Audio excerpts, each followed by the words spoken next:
पिछले लेक्चर में हमने स्टार्ट किया था ह्यूमन कैपिटल फॉर्मेशन, जिसको शॉर्ट में हम HCF कहते हैं। तो एक बार स्टार्टिंग से फिर रिवाइज कर दे रहे हैं, फिर आगे का टॉपिक पे बढ़ेंगे। बस एक बार फिर रिव्यू कर लिया जाए। ह्यूमन रिसोर्स होता क्या है? Human resource are very important from the point of view of economic development. अगर हमारी आर्थिक विकास करना है, इकोनॉमिक डेवलपमेंट करना है, तो उसमें ह्यूमन रिसोर्स का बहुत बड़ा योगदान होता है। क्योंकि केवल नेचुरल रिसोर्सेज से नहीं, जब तक ह्यूमन रिसोर्स नहीं होगा तो आप केवल नेचुरल रिसोर्स को रख के कुछ नहीं कर सकते। उस नेचुरल रिसोर्स को यूटिलाइज करने वाला भी तो कौन होना चाहिए? तो वो ह्यूमन होगा। तो इसलिए एज ए ह्यूमन रिसोर्स का होना किसी भी इकोनॉमिक डेवलपमेंट के लिए बहुत ही महत्वपूर्ण है। The development of human resources mean, इसका मतलब क्या होता है? Increase in the quality of human beings which helps in the process of growth of development of the economy। इसका एक्चुअल मतलब क्या होता है कि हम अपनी क्वालिटी को, ह्यूमन बीइंग की क्वालिटी को अगर हम इंक्रीज करते हैं और विच हेल्प, और किस हमारे डेवलपमेंट में जिसका योगदान, वही आपका ह्यूमन रिसोर्सेज है। जैसे ह्यूमन रिसोर्सेज क्या है? एक तरह का साधन है जिसके माध्यम से हम अपनी इकोनॉमिक को ग्रोथ करते हैं। तो human resource is a what is it is a मतलब इमीडिएटर का काम करता है, या कहिए कि वो हमारे एज ए साधन के रूप में काम करता है, जिसको हम ह्यूमन रिसोर्स कहते हैं। अब अगर मैं कैपिटल की बात करें, क्योंकि चैप्टर का नाम है ह्यूमन कैपिटल इन रिसोर्सेज, तो दो तरह के कैपिटल की बात करते हैं। एक होता है फिजिकल कैपिटल और एक होता है ह्यूमन कैपिटल। अब दोनों में पहले डिफरेंस समझिए कि ह्यूमन रिसोर्स से यहाँ पे हम रिलेट कर रहे हैं और बात कर रहे हैं कि यहाँ पे दो तरह के कैपिटल होते हैं। एक फिजिकली कैपिटल होता है और एक ह्यूमन कैपिटल होता है। तो what are the difference between the physical capital and human capital? तो पहले हम फिजिकल कैपिटल की बात करें तो physical capital is a tangible and can be easily sold in the market. Tangible मतलब हम फिजिकल कैपिटल को हम टच कर सकते हैं, देख सकते हैं, इसको हम सोल्ड कर सकते हैं मार्केट में। लेकिन जो ह्यूमन कैपिटल होता है वो इनटेंजिबल होता है। ये क्या होता है? ये ह्यूमन कैपिटल जो हमारे अंदर असेंबल्ड है, हमारे अंदर बिल्ट है, उस चीज को हम बेच नहीं सकते, यानी कि and can not be sold in the market. Physically को तो आप टच भी कर सकते हैं, देख भी सकते हैं और उसको मार्केट में सेल भी कर सकते हैं। सपोज दैट मान लीजिए फर्नीचर है, एसी है, तो ये क्या, ये हमारा टेंजिबल ऑब्जेक्ट्स है, यानी कि उसको हम देख सकते हैं, छू सकते हैं और इसको मार्केट में हम बेच भी सकते हैं। तो ये एक तरह का हमारा कैपिटल है। किस तरह कैपिटल है? ये फिजिकल कैपिटल है। लेकिन जो ह्यूमन कैपिटल है, जो हमारे स्किल है, जो हमारे ब्रेन के अंदर है, वो इनटेंजिबल है, वो दिख नहीं रहा, वो हमारे शरीर के साथ है, उसको हम बेच नहीं सकते हैं मार्केट में। पहला डिफरेंस तो ये है। दूसरा, it depreciate with the passage of time. इसका तो जो फिजिकल कैपिटल है, इसका डेप्रिसिएशन भी है। आज हम यूज कर रहे हैं, धीरे धीरे इसकी वैल्यू कम होगी तो ये डेप्रिसिएट होगा। लेकिन ह्यूमन कैपिटल भी डेप्रिसिएट होगा, ऐसा नहीं कि इसका डेप्रिसिएशन नहीं है। Human capital is depreciated but we can reduce. अगर हम अपने को सही रखें, हम अपने आप को अपडेट रखें, हम स्वस्थ रहें, तो कम तो किया जा सकता है। लेकिन डेप्रिसिएशन यहां भी है, लेकिन डेप्रिसिएशन कंपेयरिंग अगर हम करें फिजिकल कैपिटल के कंपेयर में, तो यहां पे कम है। और ये कम कब हो सकता है? जब हम अपने आप को फिट रखें, हमारी एजुकेशन अच्छी हो, हमारा स्वास्थ्य अच्छा हो। ये दो चीज अगर होगा तो ह्यूमन कैपिटल का रिड्यूस एट डेप्रिसिएशन कम होगा। ये दूसरा डिफरेंस है। ये क्या है? फिजिकल कैपिटल ये मोर मोबाइल बिटवीन कंट्रीज, एक जगह से दूसरे जगह आसानी से जा सकता है। लेकिन क्या human capital is less mobile between country? इसको हर जगह मोबाइल नहीं किया सकता क्योंकि ये आपके साथ साथ चल रहा है, आपसे अलग नहीं है। लेकिन फिजिकल तो है कि आज हमारे पास है कलम, किसी को हम यहां से किसी को और ट्रांसफर कर दें, किसी को सोल्ड कर दें, तो हमारे यहां से दूसरे। लेकिन क्या आप अपने ह्यूमन कैपिटल को अलग कर सकते हैं? नहीं कर सकते हैं। फिजिकल कैपिटल, चौथा इसका डिफरेंस है कि फिजिकल कैपिटल जो है वो कैन बी सेपरेट। आपके पास मोबाइल है, आपसे कोई दो थप्पड़ लगा के आपसे छीन सकता है, लेकिन क्या आपके ह्यूमन कैपिटल को आपसे सेपरेट किया जा सकता है? नहीं किया सकता है। तो इसलिए कहा था कि physical capital can be separate from its owner. हमारे पास है, हमसे कोई छीन लिया तो हमसे अलग हो सकता है, लेकिन हमारे स्किल को कैसे कोई छीन लेगा? तो human capital can not be separated from its owner, हमसे अलग नहीं किया सकता है। तो ये चार डिफरेंस हैं। और पांचवा डिफरेंस इसमें अगर हम बात करें तो physically capital is outcome conscious decision of owner. ये हमारा कॉन्शियस डिसीजन फिजिकल कैपिटल में हो सकता है, जो हम आउटकम ओनर अपने द्वारा कोई भी डिसीजन ले सकता है, लेकिन formation of human capital partially यानी social process and conscious decision of the owner, ये थोड़ा सा उससे डिफरेंट है। तो ये 5 डिफरेंस आपको मैंने बताया फिजिकल कैपिटल और ह्यूमन कैपिटल में। अब आते हैं कि एक्चुअली में एचसीएफ है क्या, what are the meaning of human capital formation, sources क्या है। HCF refers to the process of addition made to the stock of the skilled and capable people in the country. Resource HCF क्या है, ऐसा process जो हमारे skilled को stock करता है, यानी कि capable people in the country, जो हमारे स्किल के माध्यम से चीजों को ग्रोथ कर सकता है। एंड दूसरा कहा जाए, it is the process of acquiring and increasing the number of person who have the skill, education and experience. ये हमारे ह्यूमन कैपिटल फॉर्मेशन को कैसे बढ़ाता है, कैसे इंक्रीज करता है, हमारे स्किल के माध्यम से, एजुकेशन के माध्यम से और एक्सपीरियंस के माध्यम से, यानी कि स्किल, एजुकेशन एंड एक्सपीरियंस, जिसको SDE कहते हैं। शॉर्ट में अगर कहा जाए, S for skill, E for SEE for education और E फॉर एक्सपीरियंस। ये 3 चीज जो है हमारे इस HCF जो है ग्रो करने में सहायता करता है। HCF is associated with the investment in man and development as a creative and production resource. ये कैसे एसोसिएट करता है, इन्वेस्ट किसमें, ह्यूमन बीइंग में, and the development as creative and productive resources. जब ये तीनों चीजें होंगी, स्किल होगा, एजुकेशन होगा, आपका एक्सपीरियंस होगा, तो ये सारी चीजें किसको क्रिएट करेगी, हमारी प्रोडक्टिविटी को, हमारे प्रोडक्शन को, हमारे रिसोर्सेज को। तो ये भी इसका है कि HCF is associated with investment in man and his development as creative and productive resource. अब हमारा सोर्स क्या है, ह्यूमन कैपिटल फॉर्मेशन के सोर्सेस क्या क्या है, कैसे हमारा डेवलपमेंट होगा। तो हम इसमें 5 चीज की बात करेंगे।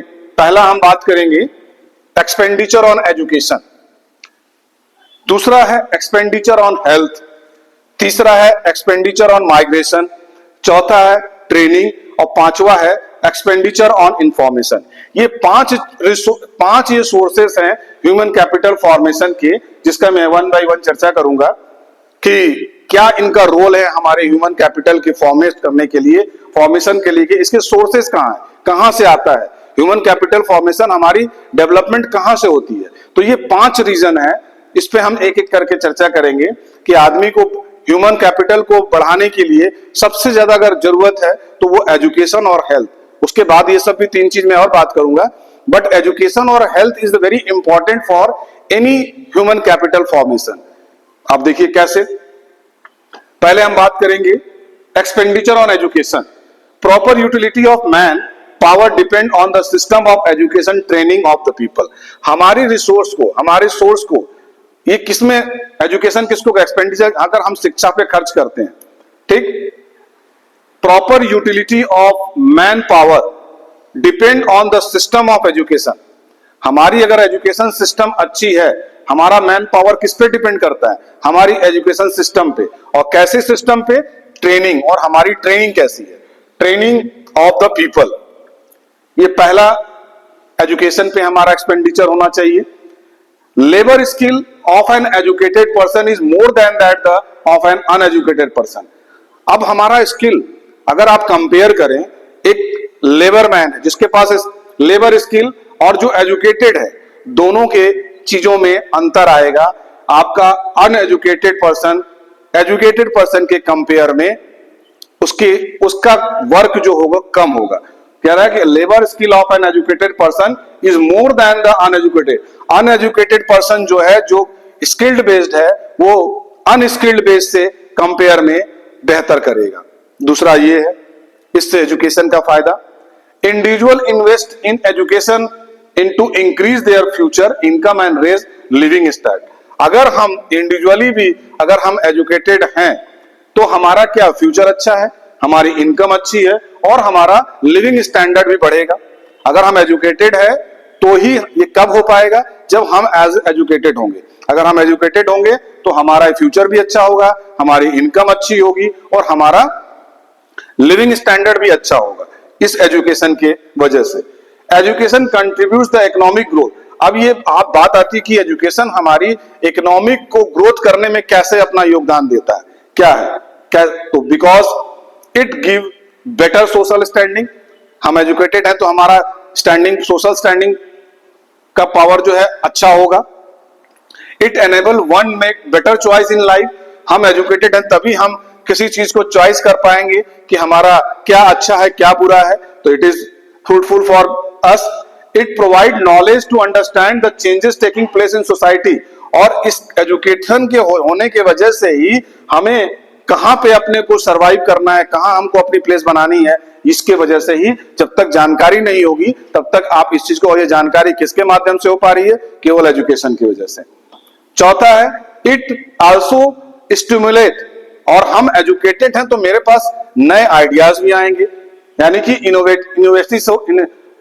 इनोवेटियस भी होंगे। स्टिमुलेटेड इनोवेटिव, नवाचार आएगा, नए विचार आएंगे। तो जब हम एजुकेटेड होंगे तो ये सारी चीजें हमारे अंदर डेवलप होगी।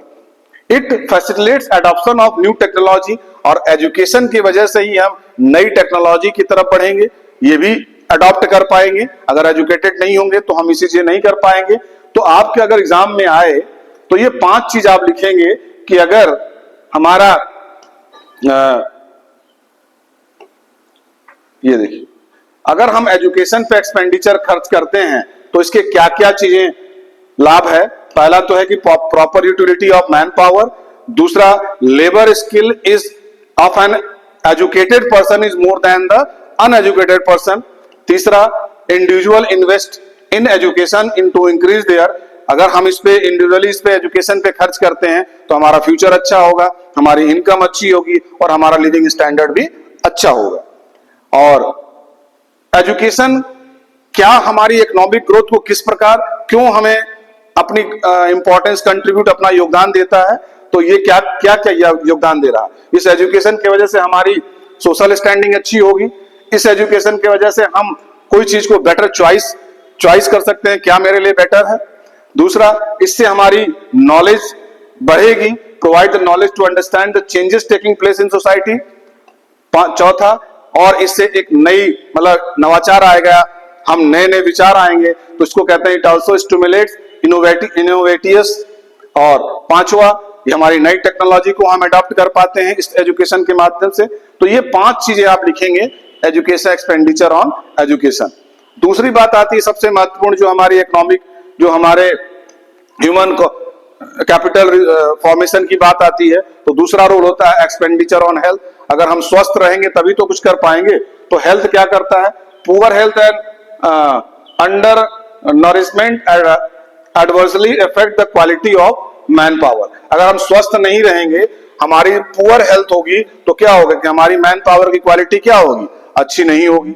Expenditure on health is important to build and maintain productive labour and to improve quality of life of people of the society.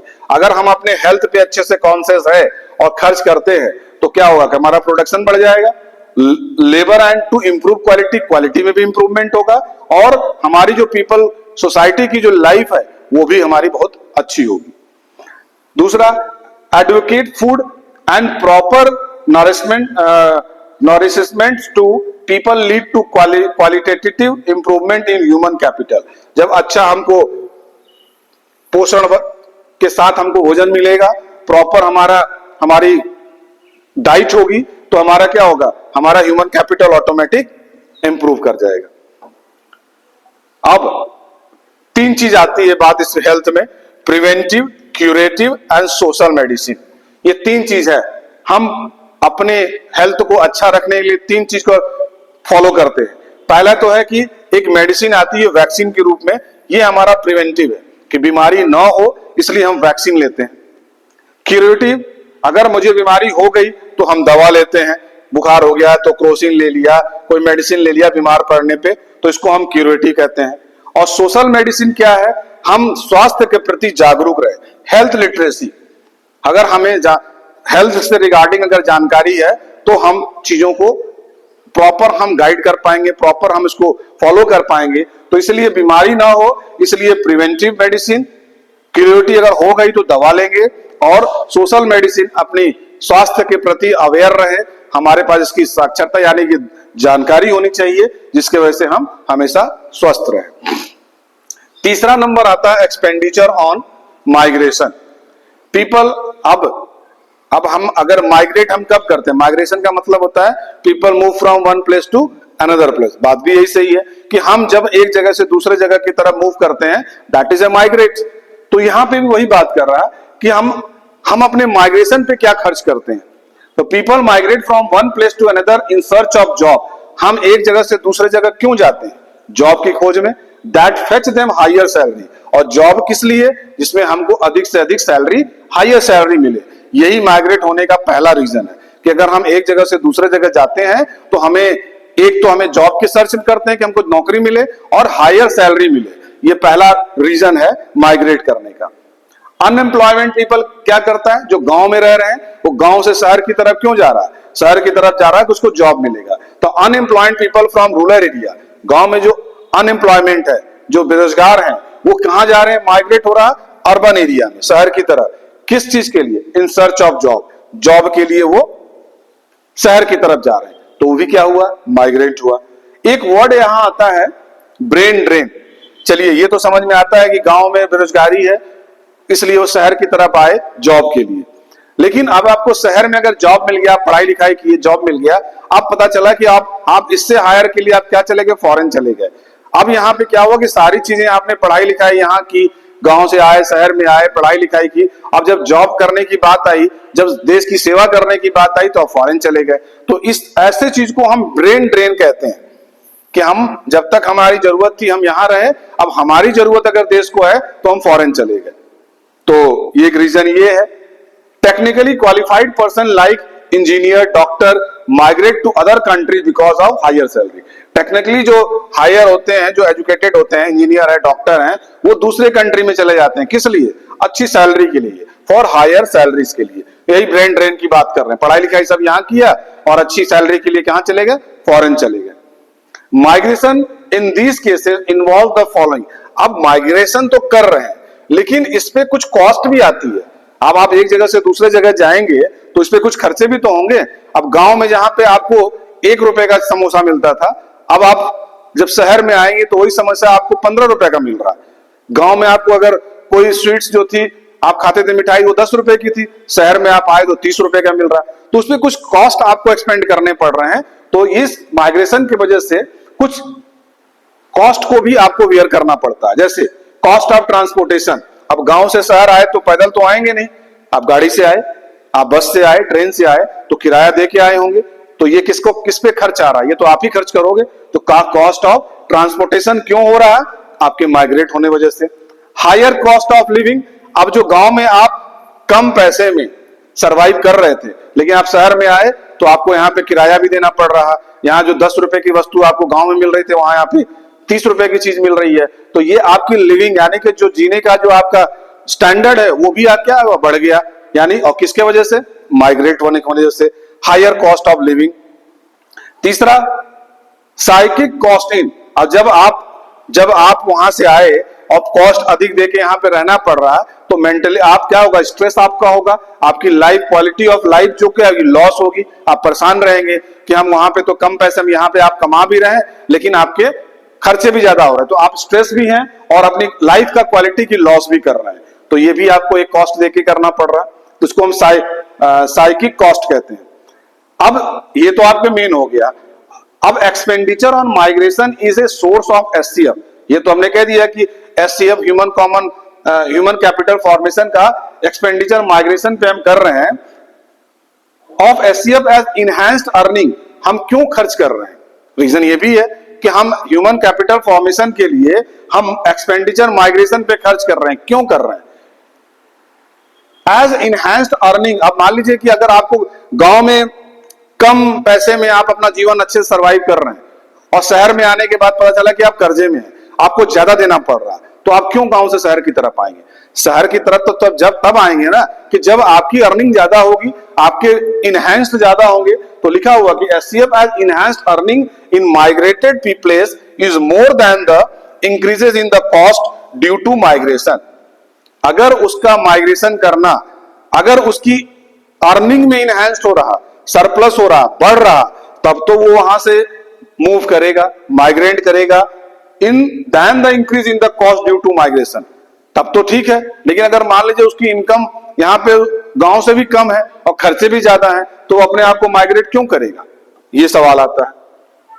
तो आपका हो गया, 3 चीज हो गई, expenditure on education, expenditure on health, and तीसरा ह्यूमन कैपिटल फॉर्मेशन में आता है training.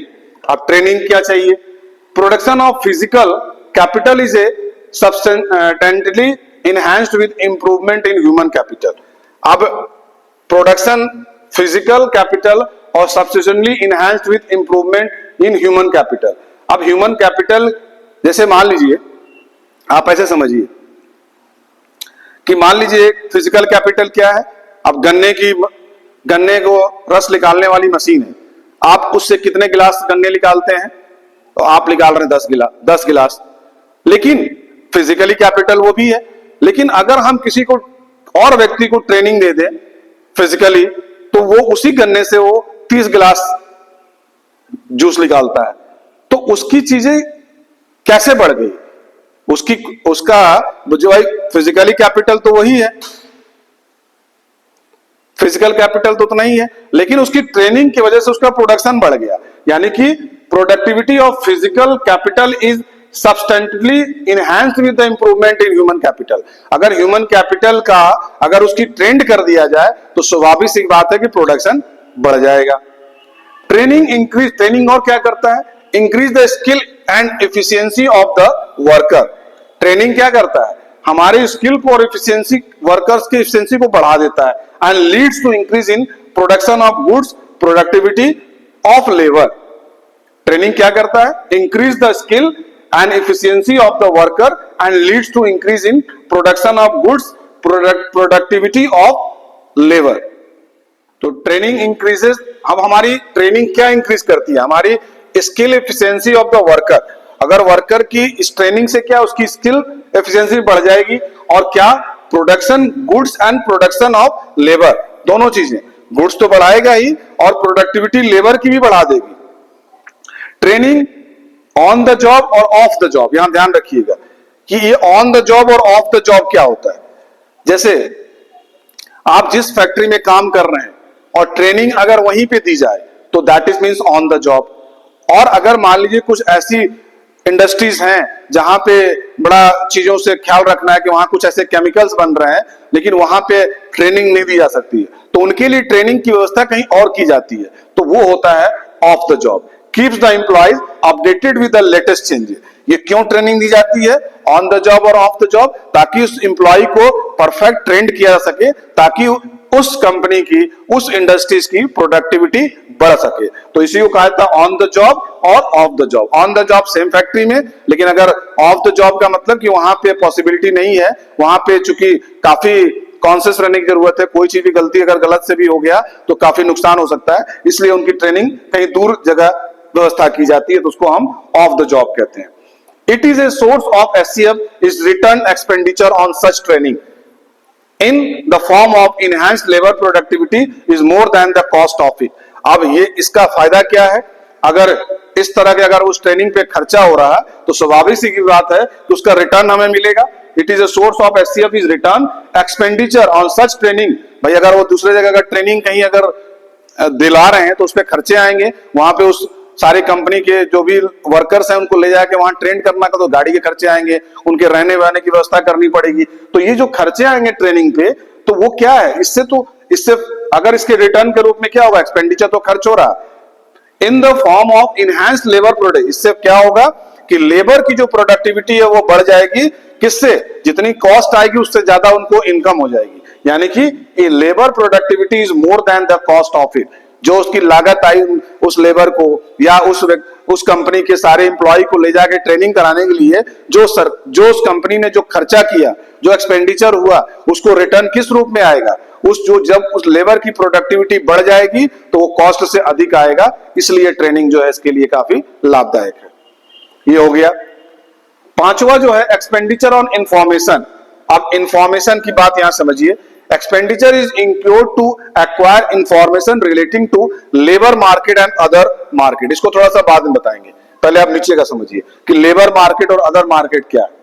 It involves amount of spend on seeking information about educational institution, their standard and cost of education. Suppose आप ऐसे मानिए कि जब आप कहीं एडमिशन लेते हैं या कहीं आप जॉब के लिए अप्लाई करते हैं तो आप कैसे चले जाते हैं? आपके पास जब तक इंफॉर्मेशन नहीं होगी, या तो आप, आज के नेट का जमाना है, आप नेट से अपनी इंफॉर्मेशन कलेक्ट करते हैं, और नहीं तो उस जगह पे आप खुद जाके विजिट करते हैं कि क्या यहाँ पे ये इंस्टीट्यूट है, यहाँ पे कितनी इसकी कॉस्ट आएगी, हमारे रहने का खर्चा कितना आएगा, हॉस्टल का खर्चा कितना आएगा, हमारे पढ़ाई पे कितना खर्चा आएगा, इस कॉलेज की, इस इंस्टीट्यूट की फीस कितनी है, ये सारी इंफॉर्मेशन आप कलेक्ट करते हैं तो जाते हैं, या आप नेट का सहायता से, इंटरनेट की सहायता से आप अपनी सारी चीजें कलेक्ट करते हैं। तो उसी को हम इंफॉर्मेशन की बात कर रहे हैं। तो ऐसे ही जैसे मान लीजिए आपने ट्रेनिंग, आपने सब कुछ कर लिया, आपके पास डिग्री भी हो गई, अब आपने देखा होगा कि हर शहर में एक लेबर चौराहा होता है, लेबर मार्केट होता है। वहां क्या होता है, सब जगह के लेबर आके वहां बैठे होते हैं। अब मुझे अगर घर पे काम करवाना है तो मैं कहाँ जाता हूँ? मुझे तो नहीं मालूम कि लेबर कहाँ है, मुझे कहाँ रहता है, कहाँ नहीं रहता है। तो ये सारे लेबर जो है उस लेबर चौराहे पे इकट्ठा होते हैं, और हम वहां जाते हैं, और मैं वहां पे जाके कहूंगा कि भाई मुझे घर का पेंट कराना है, या मुझे घर पे कुछ काम कराना है, कौन लोग चलोगे मेरे साथ? तो उसमें से दो कोई आएगा, कहेगा हम आपके काम ये करेंगे, आप कितना पैसा देंगे, वो सारी चीजें वहां पर डिस्कशन होता है, और उस लेबर को अपने घर पे लेकर हम काम कराते हैं। तो ये तो बात हो गई कि अनस्किल्ड की बात हो गई। ऐसे ही अगर हम स्किल्ड हैं तो हमें भी अपनी जॉब तो चाहिए, तो कहां जाएंगे? तो हमें इंफॉर्मेशन कलेक्ट करनी पड़ेगी, चाहे हम नेट के माध्यम से, और चाहे हम उस जगह पे जाके अपनी सारी चीजें। तो एक्सपेंडिचर ऑन, उसी को कह रहा है ऑन इंफॉर्मेशन। तो इसीलिए हम कह रहा है कि labour market and other market. Labour market unskilled के लिए हो गया, और अदर मार्केट हो गया स्किल्ड के लिए हो गया। तो ये सारी इंफॉर्मेशन भी हमको, ये ह्यूमन कैपिटल फॉर्मेशन का ही पार्ट है। It involve amount spend on seeking information. हम किस पे खर्च करेंगे? Seeking information about educational institution, their standard and cost of education. भाई उस इंस्टीट्यूशन का क्या स्टैंडर्ड है, उस पे कॉस्ट कितना मेरी आएगी, ये सारी इंफॉर्मेशन हम कलेक्ट करने वहां पे पहुंचेंगे। For example, people want to know the level of salary associated with the various type of job, whether the educational institution provide the right type of skill and at what cost। देखिए example इसे दिया, मान लीजिए people want to know the level of salary. लोग क्या जानना चाहते हैं कि मेरी सैलरी कितनी होगी, किस तरह का जॉब है वो, और दूसरा कि वो कौन सा एजुकेशनल इंस्टीट्यूट है जहां पे इस तरह की स्किल को, यहाँ पे हमें अपने स्किल को डेवलप करने के लिए यही इंस्टीट्यूट सबसे बेहतर है, और क्या कॉस्ट आएगी। तो एग्जाम्पल के रूप में ये भी दे दिया कि लोग ये चाहते हैं कि हम जहां पे जाएं वो कैसा एसोसिएशन है, कैसा, कितनी सैलरी मिलेगी अगर हम जॉब ढूंढने जा रहे हैं। तो अगर हम एजुकेशनल इंस्टीट्यूट में जा रहे हैं, अपनी पढ़ाई करने जा रहे हैं, तो वहां पे हमारा किस तरह की वो जो स्किल, राइट स्किल है वो दिया जाएगा कि नहीं, वहां पे सही है कि नहीं, और उस पर मेरी कॉस्ट कितनी आएगी। ये सारी चीजें इंफॉर्मेशन आपको वहां से मिलेगी। अब बात आती है ह्यूमन कैपिटल फॉर्मेशन और ह्यूमन डेवलपमेंट में क्या अंतर है। ह्यूमन कैपिटल फॉर्मेशन और ह्यूमन डेवलपमेंट, देखिए human capital considered education of health is as a means का मतलब होता है यहाँ पे माध्यम, यानी medium. Human capital considered education and health. Human capital क्या कंसिडर करता है? हमारे एजुकेशन को और हेल्थ, किसके माध्यम से?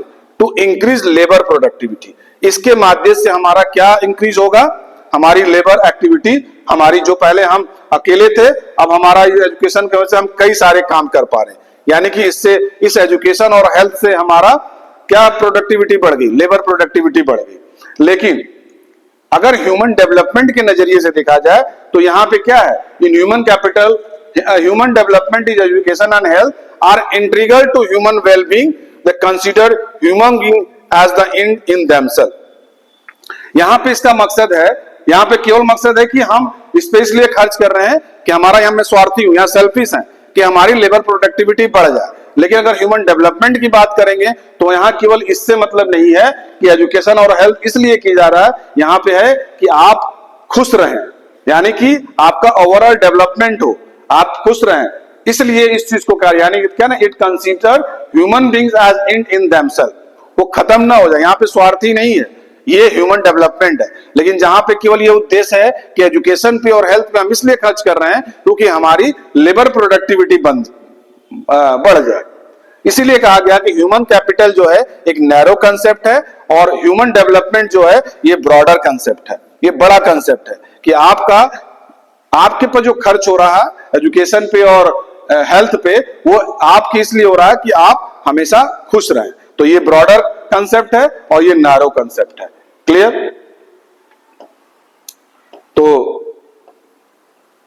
अब बात आती है कि ह्यूमन कैपिटल तो ठीक है, लेकिन हमारी ये इकोनॉमिक ग्रोथ में कैसे योगदान देता है, human capital and economic growth. तो देखिए, due to measurement of problem it is difficult to prove that increase in human capital cause economic growth. आप ये कैसे कर सकते हैं कि हमारी इस ह्यूमन कैपिटल के वजह से हमारी इकोनॉमिक में ग्रोथ आया? इसका मेजरमेंट करने का क्या तरीका है? कैसे आप इसको गेस करेंगे, कैसे आप इसको आइडेंटिफाई करेंगे कि ह्यूमन कैपिटल फॉर्मेशन से, इसके मेजरमेंट करने से, ये जो एक मतलब इसमें ये कह रहा है कि ये बड़ा डिफिकल्ट है कि हम इसके माध्यम से ये बता पाए कि हमारी इकोनॉमी की ग्रोथ कितनी हुई। तो देखिए, for example education measured in terms of year. आप मान लीजिए कि हमारे यहां स्कूलिंग जो है 12 साल की है और जापान में स्कूलिंग अगर 5 साल की है, तो कैसे कंपेयर करेंगे? टीचिंग अगर टीचर पीपल रेशियो देखा जाए, मान लीजिए हमारे यहाँ एक टीचर को 20 बच्चे पढ़ाने हैं और जापान में एक टीचर को 5 बच्चे पढ़ाने हैं, यानी कि एक टीचर पे 5 स्टूडेंट पे एक टीचर है और हमारे यहाँ 50 स्टूडेंट पे एक टीचर है। तो ये कैसे आप रेशियो निकालेंगे कि कौन सी हमारी इससे इकोनॉमिक ग्रोथ हो जाएगी? एंड एनरोलमेंट रेट में not reflect the quality of, इससे हमारी क्वालिटी ऑफ एजुकेशन की रिफ्लेक्शन नहीं आ रहा। हमारी इकोनॉमिक ग्रोथ की भाई कहीं पे टीचर 1 पे 5 पढ़ा रहा है, मतलब एक टीचर 5 बच्चे को पढ़ा रहा है, कहीं एक टीचर 50 बच्चे को पढ़ा रहा है। और जरूरी भी नहीं है कि एक अगर टीचर 5 बच्चे को पढ़ा रहा तो ये तो नहीं जरूरी कि उसकी वो बहुत अच्छा करेगा, हो सकता है उसकी टीचिंग मेथड अच्छी ना हो। अगर हम बात करें कि स्कूलिंग जो है हमारी 12 साल की स्कूलिंग अगर क्वालिटी अच्छी नहीं है तो 12 साल की स्कूलिंग में भी कुछ नहीं पाया, लेकिन वो 5 साल की स्कूलिंग में अच्छा पा गया जापान या और जो अदर कंट्री है। तो ये कैसे आप गेस करेंगे, कैसे मेजर करेंगे? ये बड़ा एक डिफिकल्ट टास्क है, ये कहना चाह रहा हूं। सिमिलरली हेल्थ सर्विस की बात अगर हम करें तो हम कहीं कहेंगे कि कहीं मॉनेटरी टर्म्स है, लाइफ स्किल एक्सपेक्टेंसी जो है कहीं पे ज्यादा है कहीं कम है। हमारे यहाँ 65 से 70 है तो कहीं पे और ज्यादा है। मोर्टेलिटी रेट जो है भाई, नवजात शिशुओं का जन्म दर कहीं ज्यादा है कहीं कम है। तो इसको कंपेयर आप कैसे कर सकेंगे किससे हमारी इकोनॉमिक ग्रोथ हो रही है? The true health status of the people of the country. इस तरह से हम सही स्टेटस हम कैसे कंट्री का बता पाएंगे? तो इसके लिए एक इंडिकेटर बनाया गया जिसमें हम ये कंपेयर कर सकते हैं कि हमारी development indicators education and health sector, एक इंडिकेटर बनाया गया जिसको हम इस तरह से एक डेटा चार्ट बनाएंगे कि हमारी 1951 में हमारा पर कैपिटा इनकम हमारी कंट्री कितनी थी और हमारे 2014-15 में अब हमारी पर कैपिटा इनकम कितनी है। ऐसे कंपेयर करेंगे तो ये पता चलेगा कि हमारा क्या घट रहा और क्या बढ़ रहा। जैसे रियल पर कैपिटा इनकम, पहला पर कैपिटा इनकम क्या होता है? हम इसको करंट बेस ईयर से मानते हैं कि हमारी जितनी देश की पॉपुलेशन है और जितनी इनकम है उससे अगर हम डिवाइड करते हैं तो हमारा पर कैपिटा इनकम प्रति व्यक्ति आय निकल के आ जाता है। तो 1951 में हमारा 7,651 पर कैपिटा इनकम था भारत की। आज के तो 14-15 में जब सर्वे किया गया तो 72,900 हो गया, यानी कि इंप्रूव हुआ, बढ़ा इसमें। लेकिन डेथ रेट की बात करेंगे तो यहां तो चलिए ठीक है, स्माइली फेस आप बना लीजिए, बहुत खुश हैं आप क्योंकि हम यहां पे पर कैपिटा इनकम 7,651 से 72,900 हो गया। लेकिन क्रूड डेथ रेट जो है पर थर्ड, यानी कि डेथ रेट जो है जो हमारी पॉपुलेशन की है 51 में 25.10 था, अब वो घट के क्या हुआ 6.70 हो गया। तो यहां तो बहुत खुश होने की जरूरत नहीं है, कम जरूर हुआ है लेकिन डेथ रेट नहीं होनी चाहिए। तो डेथ रेट यहां पे कम हुआ है लेकिन बिल्कुल खत्म नहीं हुआ। इनफैक्ट अगर मॉर्टेलिटी रेट कहा जाए, नवजात शिशुओं का जो 1000 बच्चों पे 1 ईयर से कम के बच्चे जिनकी डेथ हो जाती है तो 51 में 146 बच्चों की डेथ होती थी 1000 में, अब वो 14-15 में 37 बच्चे हो गए। कम जरूर हुए हैं लेकिन बिल्कुल खत्म नहीं हुआ। और लिटरेसी रेट की बात करें तो 51 में हमारा 16.66 था, अब हमारा 76% हमारी लिटरेसी रेट है। तो ये इंडिकेटर हम कंपेयर कर पाते हैं कि हमारा हम बढ़ रहे हैं कि हम घट रहे हैं। इससे अंदाजा लगा पाया जाएगा कि हमारी इकोनॉमिक ग्रोथ कैसे है। तो ये this is very difficult task, ये इसमें कहना चाह रहे हैं। अब हम नेक्स्ट लेक्चर में आपको इसको थोड़ा सा और है जो ब्रीफ करेंगे कि वर्ल्ड बैंक, जो रिपोर्ट ऑफ वर्ल्ड बैंक का क्या है, किस रिपोर्ट की बात कर रहा है वर्ल्ड बैंक इंडिया में, इस चीज की चर्चा हम नेक्स्ट सेशन में, नेक्स्ट लेक्चर में करेंगे। Thank you.